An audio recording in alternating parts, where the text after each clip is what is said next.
आज हम सीखेंगे present indefinite tense. Present indefinite tense की ग्रामर स्टार्ट कर रही हूँ मैं, और इसकी पहचान है ता है, ती है, ते है। ठीक है, जैसे आता है, जाता है, आती है, पढ़ती है, खेलती है, खेलते हैं। लास्ट में ते है, ता है, ती है, पहचान आएगी। सबसे पहले इसमें अफर्मेटिव, फिर नेगेटिव और फिर इंटेरोगेटिव। मैं अभी समझाऊंगी आपको ये क्या है। देखिए, अफर्मेटिव टेंस वो होते हैं जो सिंपल टेंस होते हैं, जैसे वह जाता है डायरेक्ट, वह नहीं जाता है जिसमें नहीं लग गया वो नेगेटिव के हैं। और जो क्या से शुरू होते हैं, क्या वह खेलता है, तो जो क्या से शुरू होते हैं इंटेरोगेटिव, जिसमें नॉट लग जाता है नेगेटिव। और अफर्मेटिव वाले सिंपल टेंस इसको बोलते हैं। अब देखेंगे अफर्मेटिव का रूल्स क्या है। सबसे पहले सब्जेक्ट प्लस वर्ब, वर्ब में ES, फिर प्लस S, फिर प्लस ऑब्जेक्ट। निगेटिव में सबसे पहले subject plus verb, plus do या does, plus not, plus verb. अब इसमें ES नहीं लगेगा, इसकी फर्स्ट फॉर्म आ जाएगी वर्ब की, और ऑब्जेक्ट। इसमें भी फर्स्ट फॉर्म ही है, अभी मैं आपको समझाऊंगी ES कहाँ लगता है कहाँ नहीं लगता है। इसमें भी फर्स्ट ही फॉर्म है। इंटेरोगेटिव में हेल्पिंग वर्ब जो होते हैं वो पहले ही लग जाते हैं। जो ये डू डज आया है इनको हम हेल्पिंग वर्ब भी बोलते हैं, तो ये शुरू में ही लग जाएंगे। Do does plus subject plus verb plus object.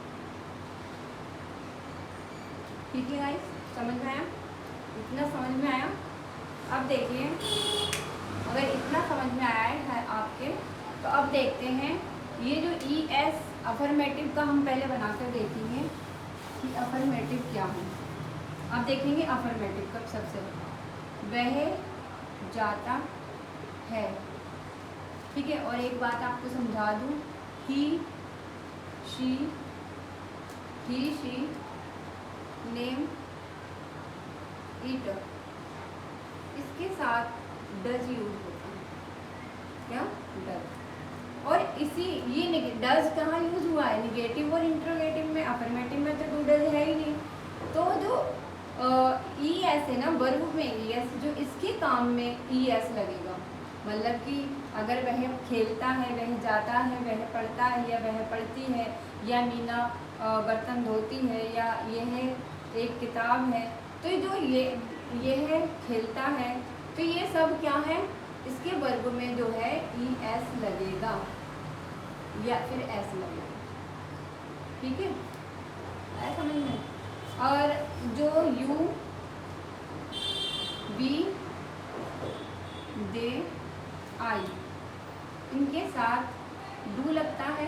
ठीक है, डू किस में लगता है? नेगेटिव में और इंट्रोगेटिव में। अफर्मेटिव में तो डू है ही नहीं। लेकिन हम इसकी पहचान कैसे करेंगे? क्योंकि इसके वर्ब में ES नहीं यूज होता है। ठीक है, इसके वर्ब में ES यूज नहीं होता है, ये डायरेक्टली होगा। जैसे कि तुम, अब मैं आपको यहाँ पे समझाऊंगी तो समझ में आ जाएगा। जैसे कि एक एग्जाम्पल लेते, वह जाता है, वह जाता है। देखो लास्ट में ता है आया है, तो उसकी पहचान होगी प्रेजेंट इंडेफिनिट की। और वह जाता है लड़का, ही गो, पहले लिखेंगे ही गो। तो ही किस में से आया? ही शी नेम इट में से आया, मैंने बताया था ना। इसके वर्ब में ES लगेगा, तो यहाँ पे क्या लग जाएगा? ES, ही गो। अब मैंने बोला है तुम जाते हो, तुम जाते हो, तुम जाते हो, तो यू गो। इसके वर्ब में ES नहीं लगेगा। आया समझ में? मतलब इसके वर्ब में ES इनमें प्लूरल में नहीं लगेगा, सिंगुलर में वर्ब में ES लगेगा, वो भी अफर्मेटिव में। अब देखते हैं नेगेटिव का बनाकर। नेगेटिव टेंस बनाएंगे इसका। वह नहीं पढ़ता है, वह नहीं पढ़ता है। लास्ट में ता है भी आया है और नहीं भी आया है, इसका मतलब प्रेजेंट इंडेफिनिट का नेगेटिव टेंस है। वह पढ़ता नहीं है, कौन? लड़का। ही, तो मैंने आपको बताया था नेगेटिव में ही शी नेम इट के साथ क्या यूज होता है? डज। तो he does not read, he does not read. आया समझ में? अब देखो, तुम नहीं खेलते हो, तुम नहीं खेलते हो। You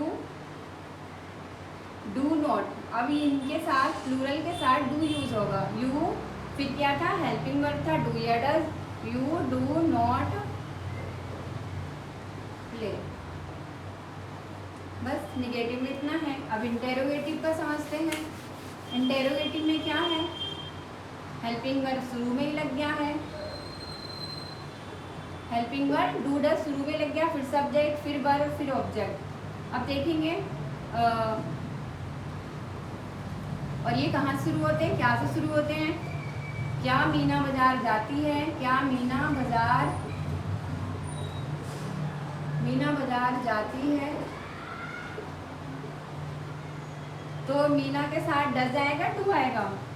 does Meena